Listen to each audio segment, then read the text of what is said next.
Hi ನನ್ನ ಪ್ರೀತಿಯ ಹೆಮ್ಮೆಯ ಕನ್ನಡಿಗರೇ, ಎಲ್ಲರೂ ಹೇಗಿದ್ರಾ? ಎಲ್ಲರೂ ಚೆನ್ನಾಗಿದ್ದೀರಾ ಅಂತ ಹೇಳ್ತಾ ಇವತ್ತಿನ ಹೊಸ ವಿಡಿಯೋನ ಸ್ಟಾರ್ಟ್ ಮಾಡ್ತಾ ಇದ್ದೀನಿ. ಇವತ್ತಿನ ಟಾಪಿಕ್ ಏನಪ್ಪ ಅಂತಂದರೆ, ಇವತ್ತು ಟಾಕ್ಸಿಕ್ ಸಿನಿಮಾ ಬಗ್ಗೆ ಮಾತಾಡೋಣ ಅಂತ ಬಂದಿದ್ದೀನಿ. ಕೆಲವೊಂದು ಕಾಂಟ್ರವರ್ಸಿಗಳನ್ನ ಮಾತಾಡ್ತಾ ಇದ್ರು ಕೆಲವೊಂದು ಜನ, ಅವ್ರ ಬಗ್ಗೆ ಮಾತಾಡಬೇಕು ಅಂತ ಇವತ್ತಿನ ವಿಡಿಯೋನ ಸ್ಟಾರ್ಟ್ ಮಾಡ್ತಾ ಇದ್ದೀನಿ. ಮೊದಲನೇದಾಗಿ ಹೇಳಬೇಕು ಅಂತಂದರೆ, ನಮ್ಮ ಪ್ರೀತಿಯ ಹೆಮ್ಮೆಯ ಕನ್ನಡಿಗ, ನಮ್ಮ ಕನ್ನಡ ಸಿನಿಮಾವನ್ನು ಬೇರೆ ಲೆವೆಲ್ಗೆ ತಗೊಂಡೋಗಿರ್ತಕ್ಕಂಥ ನಮ್ಮ ಹೆಮ್ಮೆಯ ಕನ್ನಡಿಗ ರಾಕಿಂಗ್ ಸ್ಟಾರ್ ಯಶ್ ಅವರಿಗೆ ಹುಟ್ಟುಹಬ್ಬದ ಶುಭಾಶಯಗಳು ಅಂತ ಹೇಳ್ತಾ ಇವತ್ತಿನ ವಿಡಿಯೋನ ಸ್ಟಾರ್ಟ್ ಮಾಡೋಣ. ಏನಪ್ಪ ಸಿನಿಮಾ ಬಗ್ಗೆ ಟಾಪಿಕ್ಕು ಏನಪ್ಪ ಮಾತಾಡ್ತಾ ಇದ್ದೀನಿ ಅಂತಂದರೆ, ಸಿನಿಮಾ ಟ್ರೀಸರ್ ಅಲ್ಲ, ಅದು ಆ್ಯಕ್ಚುಲಿ ನೀವು ಹೇಳ್ಬೇಕಂದ್ರೆ ಟ್ರೀಸರ್ ಅಲ್ಲ, ಒಂದು ಒಂದು ರಾಯ ಅನ್ನೋ ಕ್ಯಾರೆಕ್ಟರ್ನ ಇಂಟ್ರಡ್ಯೂಸ್ ಮಾಡ್ಕೊಳ್ಳೋದಕ್ಕೆ ಒಂದು ವಿಡಿಯೋ, ಸಣ್ಣದಾದಂಥ ಒಂದು ವಿಡಿಯೋನ ಬರ್ತ್ಡೇ ಮುಖಾಂತರ ಬಿಟ್ಟಿರ್ತಕ್ಕಂಥ ಒಂದು ವಿಡಿಯೋ ಅದು. ರಾಯ ಅಂದರೆ ರಾಕಿಂಗ್ ಸ್ಟಾರ್ ಯಶಿಂದ ರಾ ಮತ್ತು ಎರಡನ್ನೂ ತೆಗೆದುಕೊಂಡು ಮಾಡಿರ್ತಕ್ಕಂಥ ಒಂದು ಹೆಸರೇ ರಾಯ. ಅದು ಸಿನಿಮಾದಲ್ಲಿ ಒಂದು ಹೀರೋ ನಮ್ಮ ಯಶ್ ಏನಿದ್ದಾರೆ ಅವರ ಕ್ಯಾರೆಕ್ಟರ್ನ ಒಂದು ಹೆಸರಾಗಿರುತ್ತೆ. ಈ ಹೆಸರನ್ನ ತಗೊಂಡು ಒಂದು ಆ ಹೆಸರನ್ನ ಇಂಟ್ರಡ್ಯೂಸ್ ಮಾಡ್ತಕ್ಕಂಥ ಒಂದು ಇದೆ ರಾಯ ಅಂತ. ಇನ್ನು ಈ ಸಿನಿಮಾದ ಟ್ರೀಸರ್ ಒಂದು ವಿಡಿಯೋ ಏನಿದೆ, ಈ ವಿಡಿಯೋ ಬಿಟ್ಟಿದ್ರಲ್ಲ ನಿನ್ನೆ ಬರ್ತ್ಡೇ ಮುಖಾಂತರ 8ನೇ ತಾರೀಕಿಗೆ ಏನು ಬಿಟ್ಟಿದ್ರು, ಈ ವಿಡಿಯೋ ಹೇಗಿದೆಯಪ್ಪ ಅಂತಂದರೆ ನನಗಂತೂ ಸಿಕ್ಕಾಪಟ್ಟೆ ಇಷ್ಟ ಆಗೋಯ್ತು. ಈ ಥರನೂ ಮಾಡ್ಬೋದಾ, ಈ ಥರನೂ ಒಂದು ವಿಡಿಯೋನ, ಒಂದು ಸಿನಿಮಾನ ಈ ಥರನೂ ಒಂದು ಜನಗಳಿಗೆ ತಲುಪಿಸ್ಬೋದಾ, ಈ ಥರನೂ ಮಾಡ್ಬೋದಾ, ಏನು ಅದರ ಬಂಡ ಧೈರ್ಯ ಅನ್ನೋ ಒಂದು ಥರ ನನಗೆ ಅನ್ನಿಸ್ತು. ಯಾಕಂದರೆ ನಾವು ನೋಡ್ಬೋದು, ಕೆಲವೊಂದು ಸಿನಿಮಾಗಳನ್ನ ಮಾಡಬೇಕಾದ್ರೆ ಎಲ್ಲಿ ಕಾಂಟ್ರವರ್ಸಿ ಆಗೋಗ್ಬಿಡುತ್ತೋ, ಎಲ್ಲಿ ನೆಗೆಟಿವ್ ಸ್ಪ್ರೆಡ್ ಆಗೋಗ್ಬಿಡುತ್ತೋ ಅಂತ ತುಂಬಾ ಯೋಚನೆ ಮಾಡ್ತಾರೆ. ಆದರೆ ಈ ಸಿನಿಮಾದಲ್ಲಿ ನನಗೆ ಅನ್ನಿಸ್ಲಿಲ್ಲ. ಏನೋ ಒಂದು ಭಯ ಇಲ್ಲದೆ ನಮ್ಮ ಜನಗಳಿಗೆ ಏನು ಕೊಟ್ಟರು ಅಕ್ಸೆಪ್ಟ್ ಮಾಡ್ತಾರೆ ಅನ್ನೋ ಒಂದು ರೀತಿಲಿ ಈ ಸಿನಿಮಾನ ಮಾಡಿದ್ದಾರೆ. ಗೊತ್ತು, ಈ ಸಿನಿಮಾನ ಒಂದು ವಿಡಿಯೋನ ನೋಡಿದವರಿಗೆ ಕೆಲವರಿಗೆ ತುಂಬ ಜನಕ್ಕೆ ಅನಿಸಿರುತ್ತೆ ಸ್ವಲ್ಪ ನೆಗೆಟಿವ್, ಒಂದು ಬೋಲ್ಡ್ನೆಸ್ ಏನಿದೆ ಅದು ಸ್ವಲ್ಪ ಜಾಸ್ತಿನೇ ಆಗೋಯಿತು. ಕೆಲವೊಬ್ರು ಅದನ್ನು ಮುಜುಗರ ಕೂಡ ಪಡ್ತಾರೆ. ಫ್ಯಾಮಿಲಿ ಆಡಿಯನ್ಸು ಕೂಡ ಕೆಲವೊಬ್ರು ನೋಡೋದಕ್ಕಾಗಿಲ್ಲ, ಮನೇಲಿ ನೋಡೋದಕ್ಕಾಗಿಲ್ಲ, 4 ಜನ ಕುತ್ಕೊಂಡು ನೋಡೋದಕ್ಕಾಗಿಲ್ಲ. ಅದೊಂದು ಸ್ವಲ್ಪ ಬೇಜಾರಿದೆ. ಅದು ಬಿಟ್ಟರೆ ಅದೊಂದಷ್ಟು ಸೈಡಿಗೆ ಇಟ್ಟರೆ ನೆಕ್ಸ್ಟ್ ಲೆವೆಲ್ಲು ಆಗಿ ಅದೇನು ತೋರಿಸಿದ್ದಾರೆ, ಆ ಸೀನ್ಗಳಿರ್ಬೋದು, ಆ ಗತ್ತು ಬಿಲ್ಡಪ್ ಇರ್ಬೋದು, ಆಮೇಲೆ ಯಶ್ನ ತೋರಿಸಿರೋ ರೀತಿ ಇರ್ಬೋದು, ಆ ಜಿಮ್ ಬಾಡಿ ಇರ್ಬೋದು, ಆ ಟ್ಯಾಟೂ ಇರ್ಬೋದು, ಪ್ರತಿಯೊಂದು ನೆಕ್ಸ್ಟ್ ಲೆವೆಲ್ ಒಂದು ಸಿನಿಮಾ ಕಂಟೆಂಟ್ಗೆ ಏನು ಬೇಕು ಅದೊಂದು ಪೂರ್ತಿ ಎಲ್ಲ ಎಲಿಮೆಂಟ್ಗಳು ಅದರಲ್ಲಿದೆ. ಆ ಯಶ್ ಬರೋ ಎಂಟ್ರಿ ಇರ್ಬೋದು, ಆ ಸ್ವಾಗ್ ಇರ್ಬೋದು, ಆಮೇಲೆ ಅವರೆಲ್ಲ ಭಯ ಪಡ್ಬೋದಿರ್ಬೋದು. ಅದಕ್ಕಿಂತ ಮುಂಚೆ ಅವರು ನಾವೆಲ್ಲ ಇಲ್ಲೆಲ್ಲ ಇಷ್ಟೆಲ್ಲ ಪ್ಲ್ಯಾನ್ ಮಾಡ್ಕೊಂಡು ಎಲ್ಲ ನಿಂತಿದ್ದೀವಿ, ಅವ್ನು ಇಲ್ಲಿ ಬರೋದಿಲ್ಲ ಅಲ್ವಾ ಅಂತ ಅವರು ಹೇಳೋದಿರ್ಬೋದು. ಅಂದರೆ ಆ ರೇಂಜಲ್ಲಿ ಒಂದು ಭಯನ ಸೃಷ್ಟಿ ಮಾಡಿದ್ದಾನೆ ಅಂತಂದರೆ ಆ ಸಿನಿಮಾದಲ್ಲಿ ಏನು ಇರ್ಬೋದು, ಅದನ್ನು ಯಾವ ರೀತಿ ತೋರಿಸೋದಕ್ಕೆ ಹೊರಟಿದ್ದಾರೆ ಅನ್ನೋದನ್ನು ಇಲ್ಲಿ ನಾವು ಗಮನದಲ್ಲಿ ಇಟ್ಕೋಬೋದು. ನನಗಂತೂ ಓಕೆ ಅಂತ ಅನ್ನಿಸ್ತು. ನಮ್ಮ ಒಬ್ಬ ಕನ್ನಡದ ಹೆಮ್ಮೆಯ ಹುಡುಗ ಈ ರೇಂಜಲ್ಲಿ ಆ ಸಿನಿಮಾನ ಮಾಡ್ಬೋದು, ತೋರಿಸ್ಬೋದು ಅಂತ ತೋರಿಸ್ಲಿಕ್ಕೆ ಹೊರಟಿದ್ದಾರೆ. ಅವ್ರಿಗೆ ನಮಗೆ ಯಾವಾಗಲೂ ಅವ್ರ ಬಗ್ಗೆ ಹೆಮ್ಮೆ ಇದೆ. ಕನ್ನಡ ಇಂಡಸ್ಟ್ರಿನ ಬೆಳೆಸ್ತಾ ಇರೋದ್ರ ಬಗ್ಗೆ ಖುಷಿ ಇದೆ. ಇನ್ನು ಆ ಸಿನಿಮಾ ಆ ಎಂಟ್ರಿ ಸೀನ್ ನೋಡೋದಾದರೆ, ಕಾರ್ ಬರೋವಂಥ ಒಂದು ಸೀನ್ ಇದೆಯಲ್ವಾ, ಆ ಸೀನ್ ಬರ್ತಾ ಇರೋ ಸೀನೇ ಅದೇನೋ ಒಂಥರ ಹಳೇದು ಯಾವುದೋ ಒಂದು ಲಾರಿ, ನಾವು ಹಳೇ ಕಾಲದಲ್ಲಿ ಸಣ್ಣವರೆಲ್ಲ ಇರಬೇಕಾದ್ರೆ ಒಂದು ಲಾರಿ ಸೌಂಡ್ ಬರ್ತಾಯಿತ್ತು, ಪಾಂ ಪಾಂ ಪಾಂ ಪಾಂ ಪಾಂ ಅಂತ. ಆ ಸೌಂಡನ್ನ ನೋಡಿದ್ರೆ ಸೇಮ್ ಇದೇ ಸೌಂಡ್ ಅಂತ ಅನಿಸುತ್ತೆ. ಆ ಸೌಂಡ್ನ ಹಾಕ್ಕೊಂಡು ಹಳೇ ಕಾಲದ್ದು ಕಾರಲ್ಲಿ ಬರ್ತಾ ಇರಬೇಕಾದ್ರೆ ಅದೊಂದು ಕಾಲನ್ನ ಒಂದು ಸ್ಟೆಪ್ಪು ಕಾರಿಂದ ಆಚೆ ನಿಲ್ಲಿಸಿ, ಕಾರಿಂದ ಆಚೆ ಒಂದು ಸ್ಟೆಪ್ನ ಇಡ್ತಾರೆ. ಎಲ್ಲರೂ ಮೈಂಡಲ್ಲೂ ಒಂದು ಫಿಕ್ಸ್ ಆಗಿ ಹೋಗ್ಬಿಟ್ಟಿರುತ್ತೆ, ಓ ಯಶ್ ಅವರು ಕೆಳಗಡೆ ಬರ್ತಾ ಇದ್ದಾರೆ, ಯಶ್ ಅವರು ಬಂದರು, ಎಂಟ್ರಿ ಕೊಟ್ಟರು ಅನ್ನೋ ಥರ. ಬಟ್ ಅದು ರಪ್ ಅಂತ ಆ ಸೀನ್ನ ಒಂಥರ ಚೇಂಜ್ ಮಾಡಿಬಿಡ್ತಾರೆ. ಎಲ್ಲರೂ ಮೈಂಡು ಓ ಯಶ್ ಅವ್ರು ಬಂದರು, ಇನ್ನೇನೋ ನಡೆಯುತ್ತೆ ಇಲ್ಲಿ ಅನ್ನೋ ಥರ ಇರುತ್ತೆ. ಬಟ್ ಅದು ಟಕ್ಕಂತ ಆ ಮೂಮೆಂಟ್ನ ಚೇಂಜ್ ಮಾಡಿಬಿಡ್ತಾರೆ ಡೈರೆಕ್ಟ್ರು. ಆ ಸೀನ್ನೇ ಒಂಥರ ಚೇಂಜ್ ಮಾಡಿಬಿಡ್ತಾರೆ. ಅದನ್ನು ನೋಡಿದ್ರೆ ಯಾರೋ ಒಂದು ಸೀರಿಯಸ್, ಈ ಕಡೆಯಿಂದ ಎಲ್ಲರೂ ಸೀರಿಯಸ್ ಆಗಿ ಯಾರೋ ಬಂದ, ಅವನೇ ಬಂದ, ರಾಯ ಬಂದ ಅನ್ನೋ ಥರ ಕಾಯ್ತಾ ಇರ್ತಾರೆ. ಬಟ್ ಆ ಕಡೆಯಿಂದ ಯಾರೋ ಒಂದು ಕಾಮಿಡಿ ಮ್ಯಾನ್ ಥರ ಏನೋ ಕುಡ್ಕೊಂಡು ತೇಲಾಡ್ಕೊಂಡು ಬರ್ತಾರೆ. ಆ ಸೀನ್ನ ಹಿಂಗೆ ರಪ್ಪಂತ ಮುಖಕ್ಕೆ ಹಿಂಗೆ ತೋರಿಸೋ ರೀತಿ ಸ್ವಲ್ಪ ಕಾಮಿಡಿಯಾಗಿ ತೋರಿಸಿದ್ದಾರೆ. ಅದೊಂಥರ ಎಲ್ಲೋ ಒಂದು ಅಷ್ಟು ಸೀರಿಯಸ್ ಸಿಚುವೇಷನ್ನಲ್ಲಿ ಇಷ್ಟು ಜನ ಕಾಯ್ತಾ ಇದ್ದಾರೆ ಅಂಥ ಒಂದು ಸೀರಿಯಸ್ ಸಿಚುವೇಷನ್ನಲ್ಲಿ ಈ ಥರನೂ ತೋರಿಸ್ಬೋದಲ್ಲ ಅನ್ನೋದು ನನಗಂತೂ ಸಿಕ್ಕಾಪಟ್ಟೆ ಇಷ್ಟ ಆಗೋಯಿತು ಆ ಸೀನು. ಬಟ್ ಅವನು ಬಂದು ಆಮೇಲೆ ಅವನು ಆ ಥರ ಬಂದು ಕಾರ್ನ ಗುದ್ದಿ ಈ ಥರ ಎಲ್ಲ ಮಾಡಿ ಕೂಡ ಅದೊಂಥರ ಪ್ಲ್ಯಾನಿಂಗ್ ಥರ ಅನ್ನಿಸ್ತು. ಇವರೇ ಒಂದು ಆ ಟೀಮ್ ಏನು ಪ್ಲ್ಯಾನಿಂಗ್ ಥರ ಮಾಡಿ ಅವ್ನು ಬಂದು ಅದೆಲ್ಲ ಮೂಮೆಂಟ್ ಎಲ್ಲ ಸೆಟ್ ಮಾಡಿ, ಆ ಜಂಪಿಂಗ್ ಕಾರ್ನ ಸೆಟ್ ಮಾಡಿ ಇದೆಲ್ಲ ಮಾಡೋದು ಒಂಥರ ಡಿಫ್ರೆಂಟ್ ಅಂತ ಅನ್ನಿಸ್ತು. ಮತ್ತು ನನಗೆ ತುಂಬಾ ಇಷ್ಟ ಆಗಿದ್ದಂದರೆ ಆ ಕ್ರಿಯೇಟಿವಿಟಿ. ಈ ಥರನೂ ನಾವು ತೋರಿಸೋಣ ಜನಗಳಿಗೆ, ಈ ಥರನೂ ಅರ್ಥ ಮಾಡ್ಕೊಳ್ತಾರೆ, ಇಷ್ಟಪಡೋಣ ಅಂತ ಒಂಥರ ಉಪೇಂದ್ರ ಸರ್ ಸ್ಟೈಲಲ್ಲಿ ಅದನ್ನು ತೋರಿಸಿದಾರಲ್ಲ, ಅದು ನನಗೆ ತುಂಬಾ ಇಷ್ಟ ಆಗೋಯಿತು. ಏನು ಡಿಫ್ರೆಂಟು ಅಂತ ಅನ್ನಿಸ್ತು ಅಂದರೆ, ಒಂದು ಸೀನಲ್ಲಿ ಒಬ್ಬ ಹೀರೋ ತುಂಬಾ ಏನೋ ಬ್ಯಾಕ್ಗ್ರೌಂಡಲ್ಲಿ ಏನೋ ನಡೆದಿರುತ್ತೆ, ಅವ್ನು ಯಾರನ್ನೋ ಹೊಡೆದಿರ್ತಾನೆ, ಎದುರಿಸಿರ್ತಾನೆ, ಏನೋ ಅವನ ಬಗ್ಗೆ ತುಂಬಾ ಭಯ ಇರುತ್ತೆ, ಯಾರೋ ಒಬ್ಬರನ್ನ ಸಾಯಿಸಿರ್ತಾನೆ, ಆ ಬಾಡಿನ ತೊಗೊಂಬಂದು ಅಲ್ಲಿ ದಫನ್ ಮಾಡ್ತಾ ಇರ್ತಾರೆ, ಅಂದರೆ ಊತಾಕ್ತಾ ಇರ್ತಾರೆ. ಆ ಒಂದು ಟೈಮಲ್ಲಿ 4 ಜನ ಸೆಕ್ಯೂರಿಟಿಗಳನ್ನ, ಬಾಡಿ ಗಾರ್ಡ್ಸ್ಗಳನ್ನ, ಎಲ್ಲರನ್ನೂ ಗನ್ಗಳನ್ನ ತೊಗೊಂಡು ಅಷ್ಟು ಎಲ್ಲ ಸೆಕ್ಯೂರಿಟಿಗಳನ್ನ ಇಟ್ಕೊಂಡು ಕೂಡ ಅಲ್ಲಿ ಇರ್ತಕ್ಕಂಥವ್ರು ಹೆದರ್ತಾ ಇದ್ದಾರೆ. ಅವ್ನು ಬರ್ತಾನ ಬಂದ್ಬಿಡ್ತಾನ, ನೋಡ್ತಾ ಇರಿ ಅಂತ ಹೆದರ್ತಾ ಇದ್ದಾರೆ ಅಂತಂದರೆ ಮೇ ಬಿ ಅವ್ನು ಯಾವ ರೇಂಜಲ್ಲಿ ಭಯನ ಸೃಷ್ಟಿ ಮಾಡಿರ್ತಾನೆ, ಅವನು ಯಾವ ರೀತಿ ಸಿನಿಮಾದಲ್ಲಿ ಆ ವೈಲೆನ್ಸ್ನ ಕ್ರಿಯೇಟ್ ಮಾಡಿರ್ತಾನೆ ಅನ್ನೋದನ್ನು ನೋಡಬೇಕು ಅಂತ ನನಗಂತೂ ತುಂಬಾ ಬಂತು.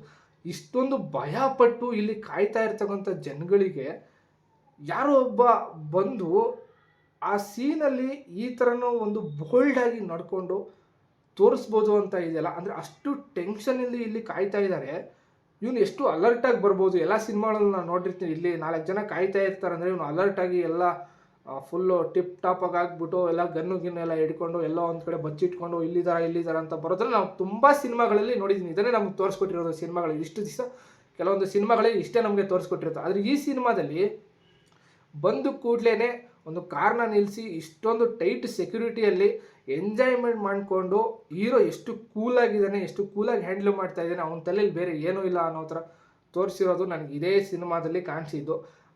ಆ ಕಾರಲ್ಲಿ ಆ ಜಂಪಿಂಗ್ ಸೀನಲ್ಲಿ ಬೇರೆ ವಲ್ಗರ್ನ ತೋರಿಸಿರ್ಬೋದು, ಅಂದರೆ ಬೇರೆ ಒಂದು ಬೋಲ್ಡಾಗಿ ಒಂದು ತೋರಿಸಿರ್ಬೋದು, ಫ್ಯಾಮಿಲಿ ನೋಡೋಕ್ಕಾಗಿರ್ಬೋದು. ಆ ಕ್ರಿಯೇಟಿವಿಟಿ ಇದೆಯಲ್ಲ ನೆಕ್ಸ್ಟ್ ಲೆವೆಲ್ ಅಂತಲೇ ಹೇಳ್ಬೋದು. ಆ ಕ್ರಿಯೇಟಿವಿಟಿ ಅದು ಯಾರಿಗೂ ಮಾಡೋದಕ್ಕೆ ಬರೋಲ್ಲ, ಈ ಸಿನಿಮಾದಲ್ಲಿ ತೋರಿಸಿದ್ದಾರೆ.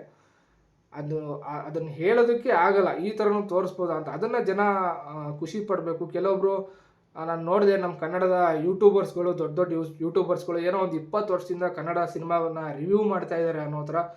ಆ ಸೀನ್ ಸರಿ ಇಲ್ಲ, ಈ ಸೀನ್ ಸರಿ ಇಲ್ಲ, ಕೆಲವೆಡೆ ಬ್ಯಾಕ್ಗ್ರೌಂಡ್ ಸರಿ ಬಂದಿರಲಿಲ್ಲ, ಗ್ರೀನರಿ ಸರಿ ಬಂದಿರಲಿಲ್ಲ, ಕೆಲವೊಂದು ನೆಗೆಟಿವ್ಸ್ಗಳನ್ನ ಹೇಳೋದಕ್ಕೆ ಕುತ್ಕೊಂಡ್ಬಿಟ್ಟಿದ್ದಾರೆ. ಕೆಲವೊಂದು ನಾನು ಹಿಂದಿ ಇಂಟರ್ವ್ಯೂಸ್ಗಳನ್ನ ನೋಡಿದೆ, ಹಿಂದಿ ಅಷ್ಟೇ ನಾನು ನೋಡಿರೋದು. ತುಂಬಾ ಪಾಸಿಟಿವ್ ಆಗಿ ತೊಗೊಂಡು ಈ ಥರನೂ ಮಾಡ್ಬೋದಾ, ನಮ್ಮ ಇಂಡಿಯನ್ ಸಿನಿಮಾ ನೆಕ್ಸ್ಟ್ ಲೆವೆಲ್ಗೆ ಹೋಗ್ತಾ ಇದೆಯಲ್ಲ ಅಂತ ಯಶ್ ಬಗ್ಗೆ ಹೊಗಳಿ ಅವರನ್ನು ಉತ್ತುಂಗಕ್ಕೆ ಏರಿಸ್ತಾ ಇರೋದು ಜಾಸ್ತಿ. ಪ್ರತಿಯೊಬ್ಬರು ಬಾಯಲ್ಲೂ ಗುಡ್ ಅಂತ ಬರ್ತಾರೆ. ಅದೊಂದು ಸೀನ್ ಬಂದು ಆ ಸೀನ್ನ ಬಿಟ್ಟು ಸೈಡಿಗೆ ಇಟ್ಬಿಟ್ಟು ಬೇರೆ ಎಲ್ಲದನ್ನು ಓಕೆ ಅಂತ ಹೇಳ್ತಾರೆ. ಆದರೆ ನಮ್ಮ ಕನ್ನಡದ ಯೂಟ್ಯೂಬರ್ಸ್ಗಳಿಗೆ ಏನಾಗಿದೆಯೋ ಗೊತ್ತಿಲ್ಲ, ಅವ್ರಿಗೇನಾದ್ರು ಸಮಥಿಂಗ್ ಬೇಕಾಗಿದೆಯೋ ಅನ್ನೋ ನನಗಂತೂ ಗೊತ್ತಿಲ್ಲ. ನಾನಂತೂ ಡೈರೆಕ್ಟಾಗಿ ಯಾವನು ಹೆಂಗಾದರೂ ಬೇಜಾರು ಮಾಡ್ಕೊಳ್ಳಿ, ಸ್ಟ್ರೈಟಾಗಿ ಹೇಳ್ತೀನಿ, ನಿಮಗೆಲ್ಲ ಏನು ಬೇಕು ಅಂತ ನನಗೆ ಗೊತ್ತಿಲ್ಲ. ಕೆಲವೊಂದು ಪಾಸಿಟಿವ್ ಆರ್ ನೆಗೆಟಿವ್ ಅಂತ ವಿಡಿಯೋ ಮಾಡ್ತೀರಾ, ಏನು ಚೆನ್ನಾಗಿದೆ ಏನು ಚೆನ್ನಾಗಿಲ್ಲ ಅಂತ. ನಮ್ಮ ಒಬ್ಬ ಹೆಮ್ಮೆಯ ಕನ್ನಡದ ಸಿನಿಮಾನ ಒಬ್ಬ ಕನ್ನಡದ ಸ್ಟಾರ್ ನಟ ನೆಕ್ಸ್ಟ್ ಲೆವೆಲ್ಗೆ ತೊಗೊಂಡು ಹೋಗ್ತಿದ್ದಾನೆ. ಒಂದು ಕಷ್ಟಪಟ್ಟು ಇಷ್ಟೊಂದು ದಿನಗಳ ಕಾಲ ಟೈಮ್ ತೊಗೊಂಡು ನೀವೇನು ಬೇಕು ಈಗಿನ ಕಾಲದಲ್ಲಿ ಕಂಟೆಂಟು ಅದು ಇದು ಆಳು ಮೂಳು ಎಕ್ಸೆಟ್ರಾ ಕಸ ಕಡ್ಡಿ ಎಲ್ಲ ಕೇಳ್ತಿರಲ್ಲ, ಆ ಥರ ಒಂದು ಸಮಥಿಂಗ್ ಬೇರೆ ನೆಕ್ಸ್ಟ್ ಲೆವೆಲ್ ಸಿನಿಮಾನ ಮಾಡ್ತಾ ಇದ್ದಾನೆ ಅಂತಂದರೆ ಒಂದು ಚಿಕ್ಕ ವಿಡಿಯೋಯಿಂದ, ಒಂದು ಚಿಕ್ಕ ಬೈಟಿಂದ ನಾವು ಒಂದು ಸಿನಿಮಾನ ಜಡ್ಜ್ ಮಾಡೋದಕ್ಕಾಗಲ್ಲ.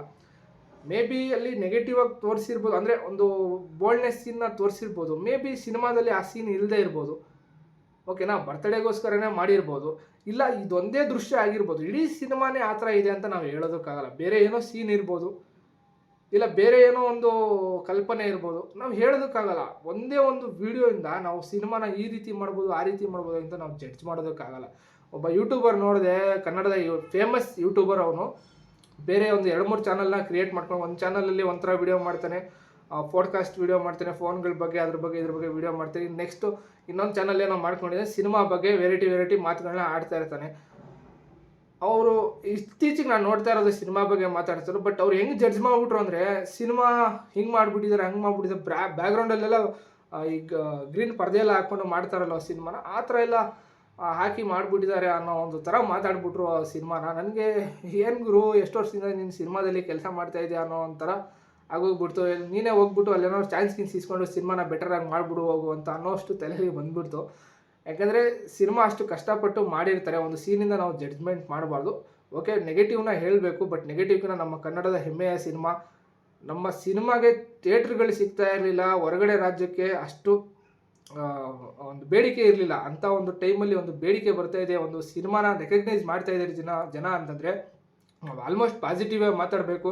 ನಮ್ಮ ಕನ್ನಡನ ಸಿನಿಮಾನ ಬೆಳೆಸಬೇಕು. ಕನ್ನಡ ಸಿನಿಮಾ ಬೆಳೀತು ಅಂದರೆ, ಕನ್ನಡ ಬೆಳೆದಿರೋ ನಮ್ಮ ಕನ್ನಡದ ಹೆಸರು ಇನ್ನಷ್ಟು 4 ಜನಕ್ಕೆ ತಲುಪಿರುತ್ತೆ. ನಮ್ಮ ಕನ್ನಡ ಸಿನಿಮಾ ಯಾವುದಕ್ಕೂ ಕಮ್ಮಿ ಇಲ್ಲ, ನಮ್ಮ ನೆಕ್ಸ್ಟ್ ಲೆವೆಲ್ ಕಂಟೆಂಟ್ ಇದೆ ಅನ್ನೋದಕ್ಕೆ ನಾವೇ ಅಲ್ಲಿ ಪ್ರೋತ್ಸಾಹ ಕೊಟ್ಟು ಪ್ರೀತಿ ವಿಶ್ವಾಸ ಕೊಟ್ಟು ಗೆಲ್ಲಿಸ್ಬೇಕು. ನಾವೇ ನೆಗೆಟಿವ್ ಆಗಿ ಮಾತಾಡಿದ್ರೆ, ನಮ್ಮ ಹಿಂದೆ ಇರೋ ನಮ್ಮನೇಲಿ ನಾವೇ ನಮ್ಮ ಮಕ್ಕಳ ಬಗ್ಗೆ ನೆಗೆಟಿವ್ ಆಗಿ ಮಾತಾಡಿದ್ರೆ ಪಕ್ಕದ ಮನೆಯವ್ರು ನಮ್ಮನ್ನು ಬಿಡ್ತಾರಾ? ಹಾಗೆ ಹೊರಗಡೆ ಸ್ಟೇಟ್ ಅವರು ಯಾವಾಗಲೂ ನಮ್ಮ ಸಿನಿಮಾನ ನೋಡಿ ಗುರುತಿಸ್ಬೇಕು ಅಂದರೆ ಇದು ಸ್ಟಾರ್ಟಿಂಗ್ ಸ್ಟೇಜು. ಇಲ್ಲಿ ಬೆಳೆಸೋಣ, ಉಳಿಸೋಣ, ಹಾರೈಸೋಣ, ನಾವೇ ಕಿತ್ತಾಡ್ಕೊಂಡು ಇದು ಸರಿ ಇಲ್ಲ ಅದು ಸರಿ ಇಲ್ಲ ನೆಗೆಟಿವ್ ಅಂತ ಹೇಳೋದು ಬೇಡ ಅಂತ ನನಗನ್ಸುತ್ತೆ.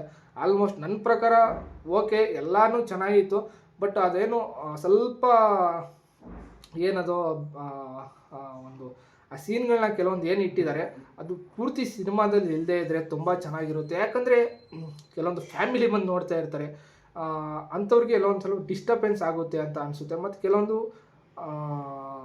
ವೈಲೆನ್ಸ್ ಜಾಸ್ತಿ ಇರಬಾರ್ದು, ಕೆಲವೊಂದು ಎಲ್ಲ ಮಿಕ್ಸ್ ಮಸಾಲ ಇದ್ದರೆ ತುಂಬ ಚೆನ್ನಾಗಿರುತ್ತೆ. ವೈಲೆನ್ಸ್ ಇದ್ದರೆ ತುಂಬ ಇಷ್ಟ ಆಗಲ್ಲ ಜನಗಳಿಗೆ. ಯಾಕಂದರೆ ನಾವು KGF 1, 2ನಲ್ಲಿ ನಾವು ತುಂಬ ವೈಲೆನ್ಸ್ನ ನೋಡಿದ್ದೀವಿ.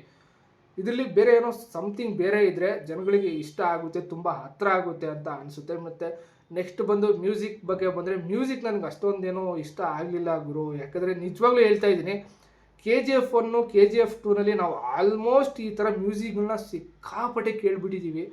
ಆ ಕೇಳಿ ಏನು ಮಾಡ್ತಾಯಿದೆ, ನನಗೆ ಆ ಸೌಂಡು ಅಷ್ಟೊಂದು ಲೈಕ್ ಆಗ್ತಿಲ್ಲ. ಎಲ್ಲೋ ಒಂಥರ ಕೇಳಿದ್ದೀನಲ್ವಾ ಅನ್ನೋ ಥರನೇ ಬರ್ತಾಯಿದೆ ಆ ಸೌಂಡು. ನೆಕ್ಸ್ಟ್ ಲೆವೆಲ್ ಸೌಂಡ್ ನಾವು ಕೊಟ್ಟರೆ ರವಿ ಬಸ್ಸೂರ್ ಅವರು ನೆಕ್ಸ್ಟ್ ಲೆವೆಲ್ ಪರ್ಫಾರ್ಮೆನ್ಸ್ ಇರುತ್ತೆ. ಯಶ್ ಅವ್ರದ್ದು ಕ್ಯಾರೆಕ್ಟ್ರಿಗೆ, ಅವ್ರ ಪರ್ಫಾರ್ಮೆನ್ಸ್ಗೆ ನೆಕ್ಸ್ಟ್ ಬೂಸ್ಟ್ ಕೊಡೋದೇ ಮ್ಯೂಸಿಕ್ ಇಲ್ಲ ಅಂದರೆ ಸಿನಿಮಾ ಎಲ್ಲೋ ಒಂದು ಕಡೆ ಡಲ್ ಹೊಡೆಯುತ್ತೆ. ಇವರು ಇನ್ನೂ ಒಂದು ಸ್ವಲ್ಪ ನೆಕ್ಸ್ಟ್ ಲೆವೆಲ್ ಮ್ಯೂಸಿಕ್ನ ಕೊಡಬೇಕಾಗಿತ್ತು. ಅದೇ ಸೇಮ್ ರುಟೀನ್ ಅನ್ನೇ ಮಾಡಿದ್ದಾರೆ ಅಂತ ನನಗನ್ಸುತ್ತೆ. ಮ್ಯೂಸಿಕ್ ಬಗ್ಗೆ ನನಗೆ ಒಂದು ಚೂರು ಇದಾಗ್ತಾಯಿಲ್ಲ, ನನಗೆ ಇಷ್ಟ ಆಗ್ತಾಯಿಲ್ಲ.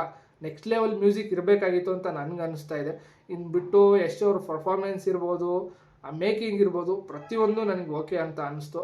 ಆಲ್ಮೋಸ್ಟ್ ನಮ್ಮ ಕನ್ನಡಿಗರು ಕನ್ನಡ ಸಿನಿಮಾನ ಉಳಿಸಿ ಬೆಳೆಸಿ ಹೀಗೆ ಪ್ರೋತ್ಸಾಹಿಸಿ ಅಂತ ಹೇಳ್ತಾ ಇವತ್ತಿನ ವಿಡಿಯೋನ ಮುಗಿಸ್ತಾ ಇದ್ದೀನಿ. ಯಾರಿಗಾದರೂ ಬೇಜಾರಾಗಿದ್ದರೆ ದಯವಿಟ್ಟು ಬೇಜಾರು ಮಾಡ್ಕೋಬೇಡಿ. ಯಾಕಂದರೆ ಇದು ನಮ್ಮ ಕನ್ನಡದ ಸಿನಿಮಾ, ನಾವೇ ಬೆಳೆಸಬೇಕು, ನಾವೇ ಉಳಿಸ್ಬೇಕು.